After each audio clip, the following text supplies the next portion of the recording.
Καλησπέρα σε όλους σας. Πέμπτη σήμερα, 8 του Μάη 2025 και συμπληρώνουμε 210 εκπομπές εδώ στη Δημόσια Τηλεόραση Αγριοκάστρου. Είναι μέρες, είναι ώρες που όλοι έχουν το βλέμμα στραμμένο στις εκλογές της Κυριακής, στις 11 του Μάη. Όμως στα χωριά της Εθνικής Ελληνικής Μειονότητας σκιαγραφίζεται, καλλιεργείται, μεταλαμπαδεύεται η παράδοσή μας. Όπως το προηγούμενο Σάββατο στην Άνω Λεσσενίτσα, ο Σύλλογος Γυναικών ήρθε από Αθήνα για να εγγενιάσει την πλατεία στην Εκκλησία της Παναγίας, εκεί στο χωριό τους. Μια φιέστα παράδοσης, ενδυμασίας, στολής, μουσικής. Η κάμερα της εκπομπής βρέθηκε εκεί.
Την επόμενη εβδομάδα θα έχουμε ένα διευρυμένο ρεπορτάζ σχετικά με αυτή την εκδήλωση. Υπομονή και πολλά συγχαρητήρια. Μετά το σποτάκι, ενημέρωση.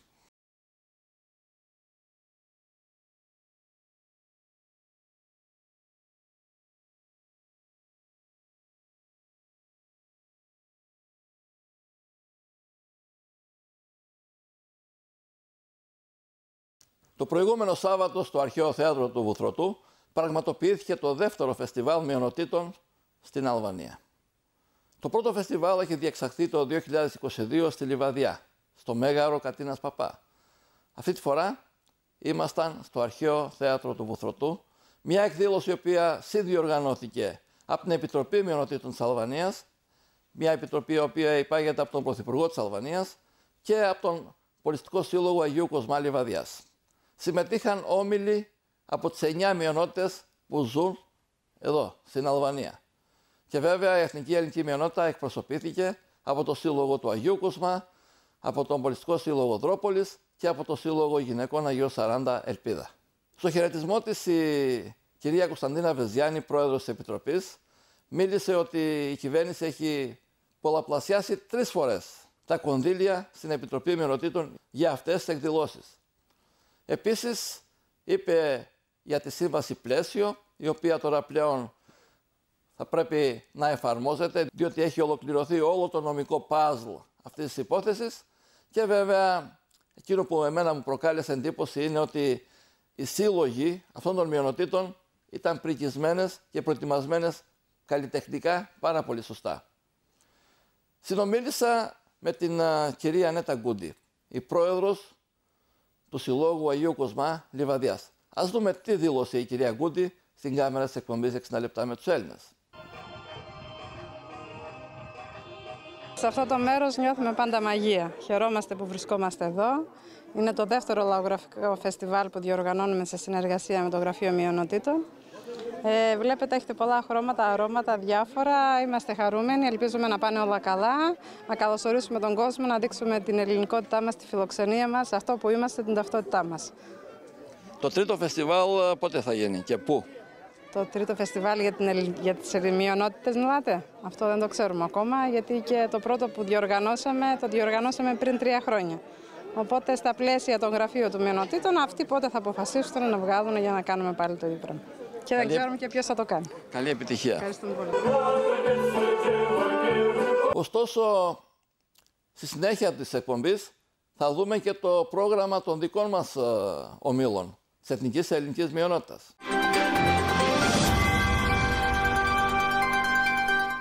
Την Κυριακή λοιπόν ψηφίζει η Αλβανία, ψηφίζει η Εθνική Ελληνική Μειονότητα και εγώ έκανα ρεπορτάζ στις 2 περιφερειακές εφορευτικές εκλογικές επιτροπές Φινίκης και Δρόπολης.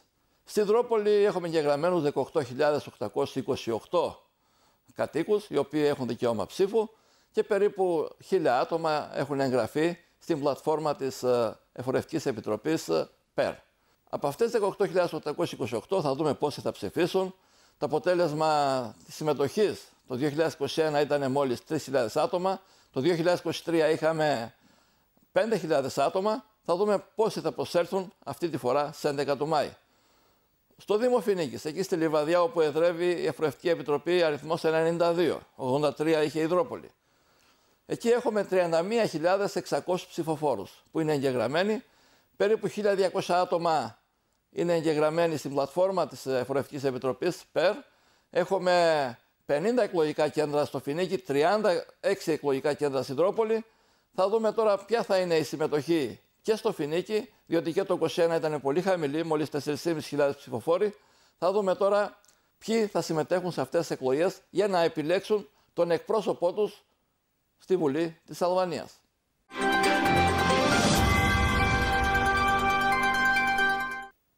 Η Ένωση Νεολαίας Δήμου Φινίκης έχει αποδείξει έμπρακτα όλο αυτόν τον καιρό ότι αγαπάει τον τόπο με έργα. Διοργανώνει εκδηλώσεις και τα έσοδα τα μετατρέπει σε έργο στην υπηρεσία του λαού του Δήμου Φινίκης.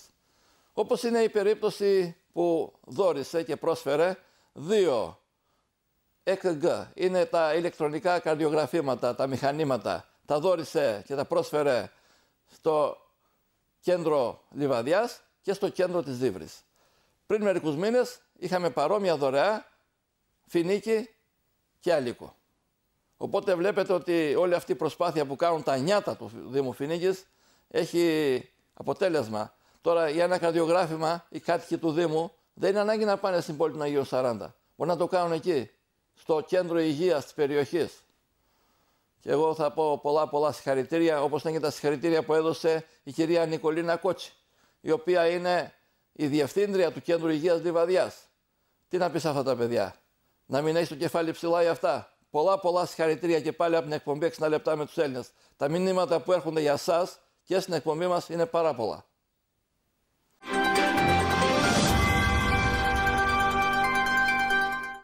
Πρόσφατα επισκέφτηκα το 9χρονο σχολείο Φινίκης.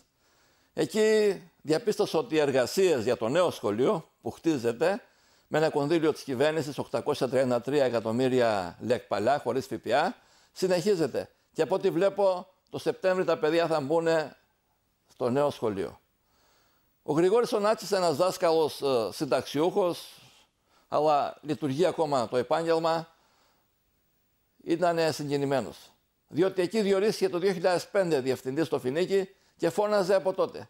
Έπρεπε να περάσουν 20 χρόνια για να φτάσουμε αυτή την ημέρα, όπου χτίζεται το νέο σχολείο για τα παιδιά της περιοχής στο Φινίκι. Ωστόσο, η Ζερίνα Νταβέλα είναι μια νοσηλεύτρια, εργάζεται στο κέντρο υγείας Φινίκης και είχε μια συζήτηση με τα παιδιά. Ένας διάλογος όσον αφορά τον κίνδυνο που έχουν από το αλκοόλ, από το κάπνισμα, από τα ναρκωτικά. Αυτές οι συζητήσεις θα πρέπει να διευρυθούν και με τους γονείς. Και η κυρία Νταβέλα πολύ σωστά κάνει και όλοι εκεί οι εργαζόμενοι του κέντρου υγείας, μπράβο τους και έβγε τους.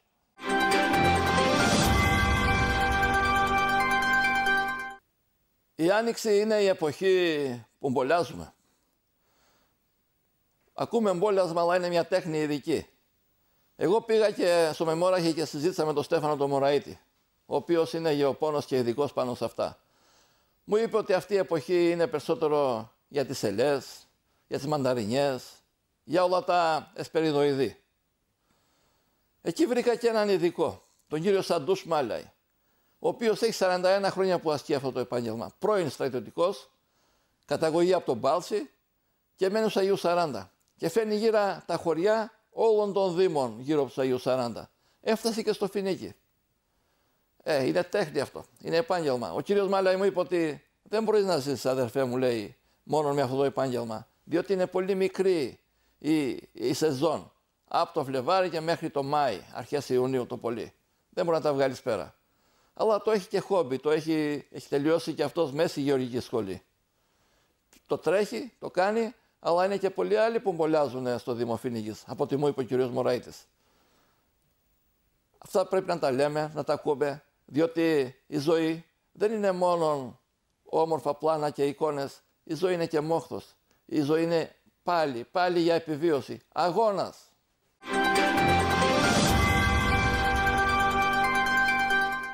Ενώ βρισκόμαστε στο τέλος της προεκλογικής καμπάνιας, τις προηγούμενες μέρες είχαμε μια εξέλιξη στα πολιτικά δρόμενα της εθνικής ελληνικής μειονότητας.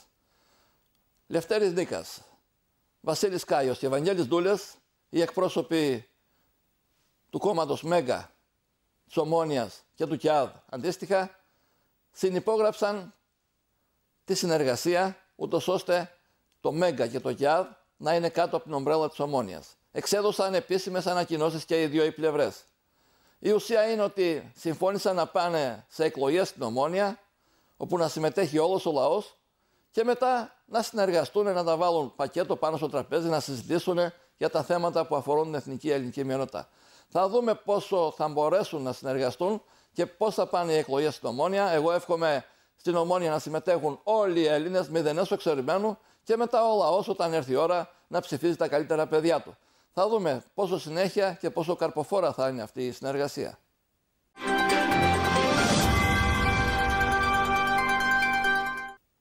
Μετά και του Αγίου Γεωργίου και μέχρι σήμερα συνέχισαν εκδηλώσεις στα χωριά, πανηγύρια. Σήμερα είχαμε στο Θεολόγο και στο μοναστήρι του Αγίου Ιωάννη. Εγώ όμως θα ήθελα να σταθώ λίγο στην εκδήλωση στο Βαγκαλιάτι. Μια εκδήλωση που μύριζε παράδοση του Αγίου Δονάτου, είναι και η εκκλησία του χωριού που γιορτάζει. Από τη Θεία Λειτουργία, η οποία ήταν άψογη, από τον πατέρα Νικόδημο, και βέβαια με την παράδοση, τη γιορτή που υπήρχε, τραγούδι, χορός, κόσμος πολύ. Η κάμερα εκεί του Δημήτρου του Κίκη βρέθηκε, συνεργάτης εδώ στο σταθμό του Αργυροκάστρου, και εμείς ήδη βλέπετε κάποια στιγμιότυπα. Τι να πω για το Βαγκαλιάτι. Το έχω πει κάποτε ότι είναι χωριό πρότυπο. Και θέλω να επανέλθω σύντομα για να κάνω κάτι άλλο, ένα ρεπορτάζ, για να προβάλλω αυτό το χωριό. Και το αγαπάω όπως όλα τα χωριά της εθνικής ελληνικής μειονότητας και συμπονάω με τους κατοίκους οι οποίοι ανησυχούν για το μέλλον του τόπου, για το μέλλον του χωριού τους.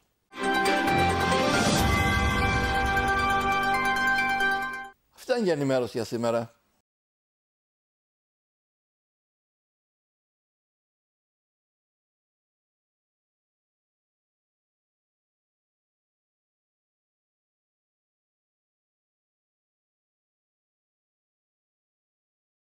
Το απόγευμα του Σαββάτου, όπως ξέρετε, βρεθήκαμε με το συνεργείο μας στο Βοθρωτό. Εκεί, αποκλειστικά για την κάμερα της εκπομπής, ο Βασίλης ο Κώστας και ο Χρήστος ο Σουλιώτης έπαιξαν ένα σκοπό, ένα μυρολόι και το τραγούδι Φοινίκη Φοινικόπολη. Το γυρίσαμε αποκλειστικά για σας. Πάμε να το δούμε, με πλάνα βέβαια από το Βοθρωτό. Παρακαλώ.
Τις 5 τελευταίες εβδομάδες αυτό εδώ το στούντιο φιλοξένησε υποψήφιους βουλευτές και πολιτικούς εκπροσώπους στην εθνική ελληνική μειονότητα.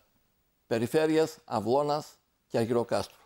Από τον Βασίλη το Λάιο, υποψήφιο Σοσιαλιστικού Κόμματος Φοινίκης και Περιφέρεια Αυλώνας, με τον Κώστα τον Κάρο, πρωτοβουλία Η Αλβανία γίνεται, Περιφέρεια Αργυροκάστρου, τον Παντελή τον Κουρεμένο, πρόεδρος Δημοκρατικού Κόμματος Δήμου Δρόπολης και Πογονίου, και συνεχίσαμε με τον Δημήτρη τον Πόλη, ο οποίος ήταν υποψήφιος βουλευτής Αυλώνας, Σοσιαλδημοκρατικό Κόμμα, Δήμο Φοινίκης βέβαια, με τον κύριο Πέτρο Κικουρία, υποψήφιος βουλευτής του Δημοκρατικού Κόμματος και του ΚιΑΔ στην περιφέρεια της Αυλώνας και στο Δήμο Φοινίκης και Χιμάρας ταυτόχρονα. Και βέβαια σήμερα θα ολοκληρώσουμε με τον κύριο Πύρο Δήμα, υποψήφιος βουλευτής περιφέρειας Αγιροκάστρου, ο οποίος την προεκλογική του καμπάνια την έκανε και στα χωριά της Δρόπολης και του Πογονίου. Πάμε να δούμε.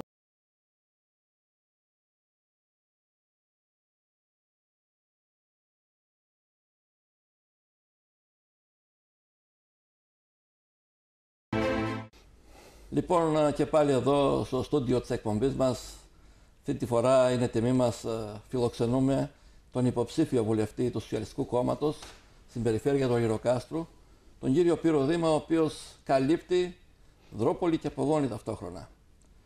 Κύριε Δήμα, καλώς ήρθατε στην εκπομπή. Καλώς σας βρήκα. Καλώς σας βρήκα. Βέβαια, είσαστε όλες αυτές τις μέρες, όλες αυτές τις εβδομάδες στην καμπάνια. Απομένουν πλέον λίγες μέρες, λίγες ώρες μέχρι να λήξει η καμπάνια και στις 11 του Μάη ο κόσμος θα αποφασίσει με την ελεύθερη ψήφο τον βουλευτή πλέον στη Δρόπολη και στο Πογόνι. Περιοδεύσατε όλα τα χωριά της Δρόπολης, του Πογονίου. Ποιες είναι οι εντυπώσεις σας, συναντήσεις που είχατε με το λαό? Ήταν μια πάρα πολύ καλή εμπειρία. Μπορώ να πω μια εμπειρία ζωής, γιατί πήγα σε όλα τα χωριά, συνάντησα τον κάθε ένα στο σπίτι του, στην πόρτα του, και ένιωσα την σοφία του λαού, την αγάπη του λαού, και έγινα ένα μέρος και ένιωσα την ζεστασιά και την αγάπη τους. Ήταν μια αξέχαστη εμπειρία και είναι μια αξέχαστη εμπειρία μέχρι το τέλος. Αυτό έχω να πω. Τα προβλήματα στη Δρόπολη και στο Πογόνι με την υποδομή, με τους δρόμους, με το νερό ήταν και παραμένουν. Με όλα τα αυτά ο λαός, ο κόσμος ο απλός, ο κόσμος ο πονεμένος έχει ανάγκη από μια ανθρώπινη συμπαράσταση και από μια ανθρώπινη στήριξη. Δεν ξέρω πόσο θα μπορέσετε εσείς να το καταφέρετε, να είσαστε κοντά σε αυτόν τον κόσμο. Ο κόσμος είναι πονεμένος, όπως το είπατε, και όμως είναι ένας δυνατός λαός και έχει ελπίδα. Έχει ελπίδα γιατί το αύριο θα είναι καλύτερο. Και αυτό το έχω πει σε κάθε χωριό που πάω, ότι εγώ έχω μπει σε αυτόν τον αγώνα για να καλυτερεύσω την ζωή στα χωριά, να δουλέψω στα χωριά, να δώσω με όλη μου την δύναμη και την ψυχή για αυτούς τους ανθρώπους, την συμπαράστασή μου και το έργο μου. Μόνο γι' αυτό μπήκα σε αυτό το αγώνα.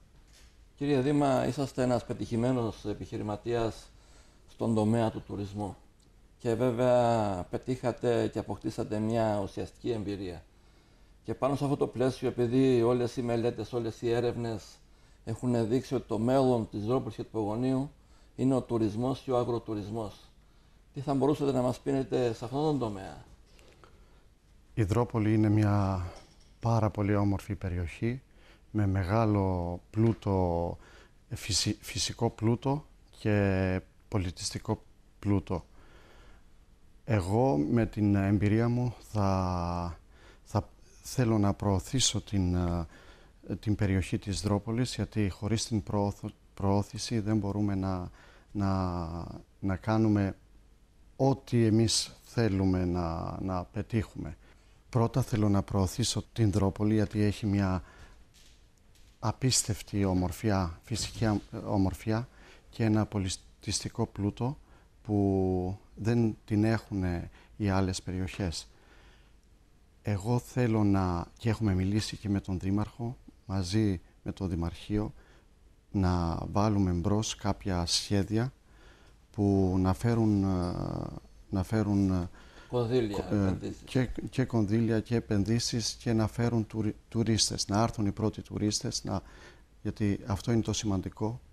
Μετά τους πρώτους θα έρθουν και δεύτεροι, θα έρθουν και πάρα πολλοί. Θα μιλήσουμε με όλα τα γραφεία, τα τουριστικά γραφεία που δουλεύουν εδώ στην χώρα και όχι μόνο, με όλα τα γραφεία που εδρεύουν στην Αλβανία και στο εξωτερικό.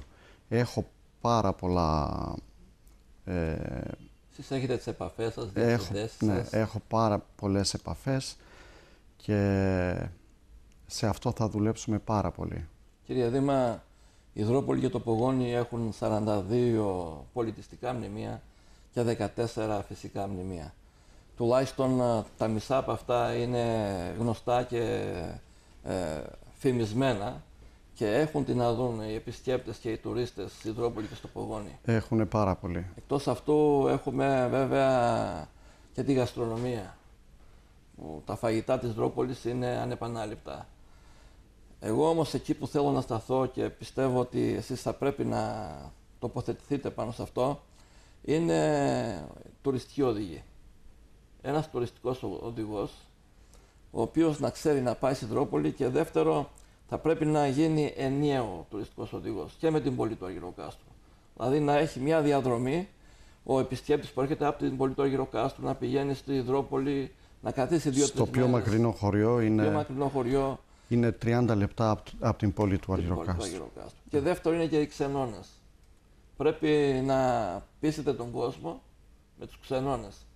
Αυτό που οι ξενοδοχειακές μονάδες στα χωριά θα πρέπει να αρχίσει, έχει αρχίσει, αλλά θα πρέπει να συνεχιστεί. Εμείς θα αρχίσουμε πρώτα-πρώτα και με τον Δήμο να πάμε σε κάθε χωριό, να εντοπίσουμε τα σπίτια που θέλουν να περιμένουν επισκέπτες, τουρίστες, και μαζί με το Δήμο θα ανοίξει ο Δήμος τις σελίδες τους στο διαδίκτυο, στο Booking.com, Airbnb, με τα παιδιά που δουλεύουν στο τουρισμό στο Δήμο, γιατί οι κάτοικοι δεν μπορούν, κάποιοι από αυτούς, λόγω ηλικίας, λόγω που δεν ξέρουν και το διαδίκτυο. Πολύ σωστά το σκεφτήκατε, ώστε να κάνουν τα παιδιά του Δημαρχείου να κάνουν όλη τη δουλειά την ηλεκτρονική. Ναι. Η ηλεκτρονική δουλειά θα το κάνουν τα παιδιά του Δημαρχείου, και όποιος έχει 2 δωμάτια ελεύθερα, 1 δωμάτιο ελεύθερο,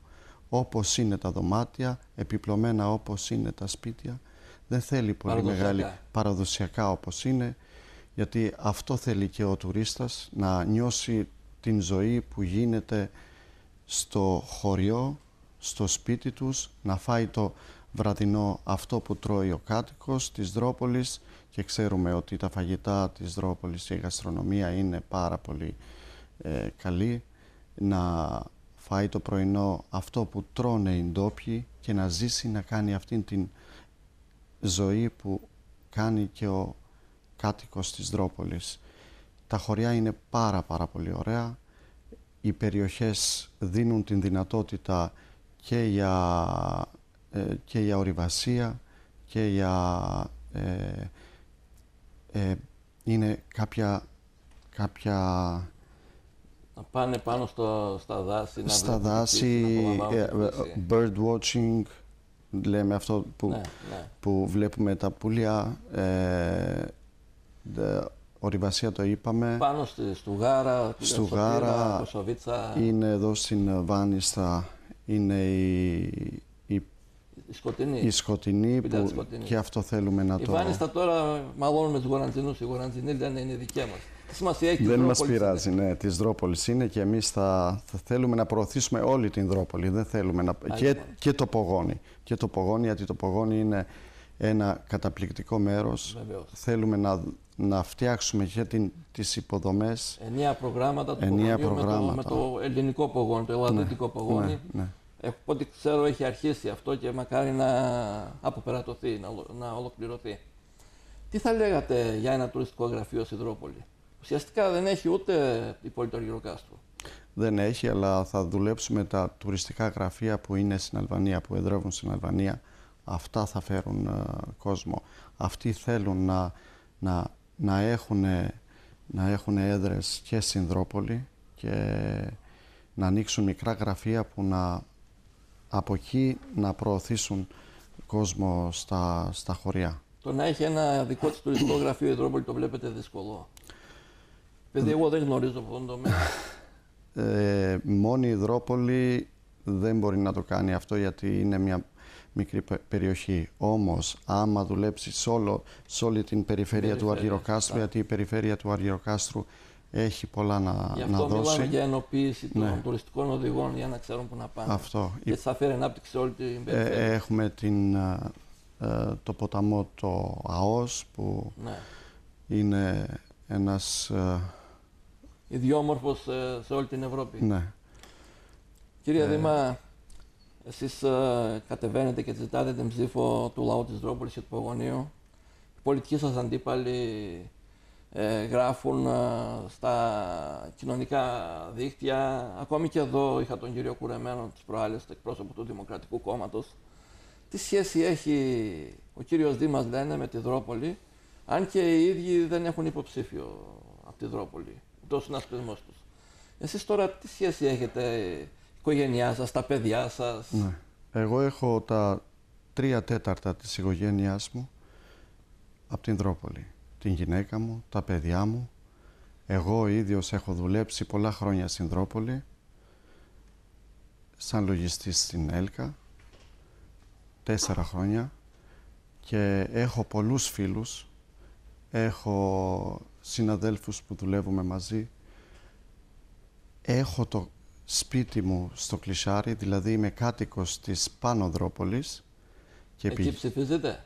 Δεν ψηφίζω αλλά εκεί. Έχετε το σπίτι, έχετε κάνει σπίτι δικό σας? Έχω κάνει σπίτι δικό μου, δηλαδή το σπίτι στο χωριό που εγώ πάω τα Σαββατοκύριακα είναι στην Δρόπολη, είναι στο Κλεισάρι, και μου αρέσει πάρα πολύ η Δρόπολη.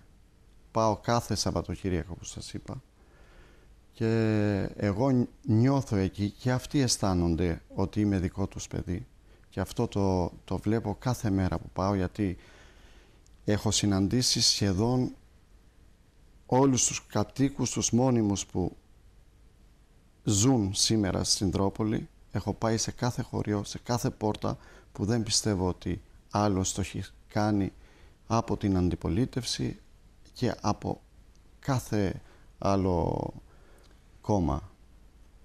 Πράγματι ήταν μεγάλη μας χαρά που σας είχαμε εδώ. Εγώ θα πω αυτό που έχω πει σε όλους τους υποψηφίους που πέρασαν την εκπομπή. Καλή επιτυχία να έχετε. Ευχαριστώ πάρα πολύ. Και δεύτερο, ελπίζω η 12η του Μάη να σας βρει όλους μαζί, να συνεργαστείτε με όλους για το καλό της Δρόπολης και του Πογονίου. Εγώ το ξέρω ότι θα έχω την υποστήριξη της Δρόπολης, και αυτό θα το ανταποδώσω με πολλή δουλειά, με πολλή αγάπη στους κατοίκους και στον τόπο μας, εκεί, για τα χωριά της Δρόπολης και του Πογονίου. Να είστε καλά, καλή.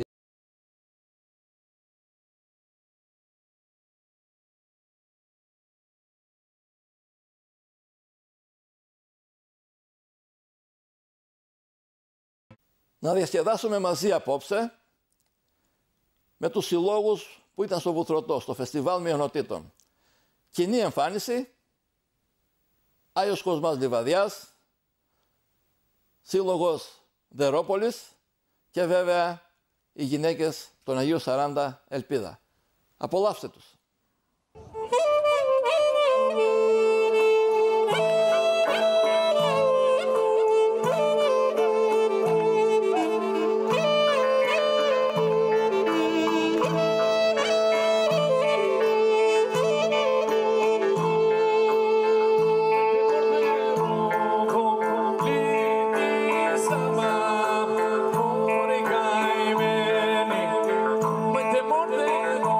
Como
σκηνά και για μαμάς συμμορφηλεμένη.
σ' αγαπώ που δεν είναι ψέμα.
Κάθε πέρσι και καλύτερα ή κάθε φέτος και χειρότερα?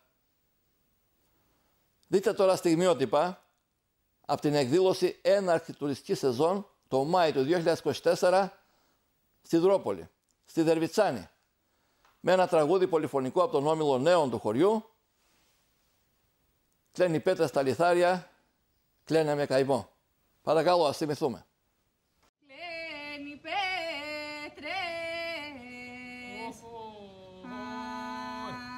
τα λιθάρια κλαίνε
Όπως καταλαβαίνετε, φτάσαμε και σήμερα στο τέλος της εκπομπής, η οποία αναμεταδίδεται εκτάκτως αύριο το μεσημέρι, 1:30.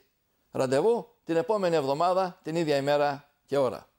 Αν ψάξεις τα χωριά της εθνικής ελληνικής μειονότητας, θα βρεις θησαυρούς. Αν αγαπάς αυτόν τον τόπο, αν νοιάζεσαι για αυτόν τον τόπο, αν σκέφτεσαι για αυτόν τον τόπο, αν πονάς για αυτόν τον τόπο και αν εργάζεσαι για αυτόν τον τόπο. Ψάχνοντας, βρίσκω στο Κλεισάρι, όπως λέγανε παλιά, το χωριό της Μπερέτος. Και γίνεται λόγος για την αείμνηστη Ευανθία Μπερέτη Καλέια, η οποία ασχολούνταν με την παράδοση, με τις ενδυμασίες. Και αυτή την παράδοση σήμερα τη συνεχίζει η κόρη της, η Ειρήνη Ντόκου Καλέια. Δείτε τη φωτογραφία. 75 χρόνια πλέον. Με την πρώτη ευκαιρία θέλω να πάω στο Κλεισάρι, στην κυρία Ειρήνη, για να κάνουμε μια εκπομπή, για να μας πει για τον πόνο της, για την προσφορά της, αλλά και για τη μητέρα της, την αείμνηστη. Πώς να μην είμαστε περήφανοι για αυτούς εμείς, πώς να μην έχουμε το κεφάλι ψηλά. Γι' αυτό, αγαπητοί μου, εγώ σας εύχομαι καταρχήν καλό Βόλι την Κυριακή. Να ψηφίσετε και να αναδείξετε όσο περισσότερους Έλληνες βουλευτές, να αναδείξετε το καλύτερο παιδί της εθνικής ελληνικής μειονότητας. Σας εύχομαι υγεία και αγάπη, αγάπη και υγεία και πάντα με δροσιά. Μάης είναι, να είστε καλά. Γεια σας.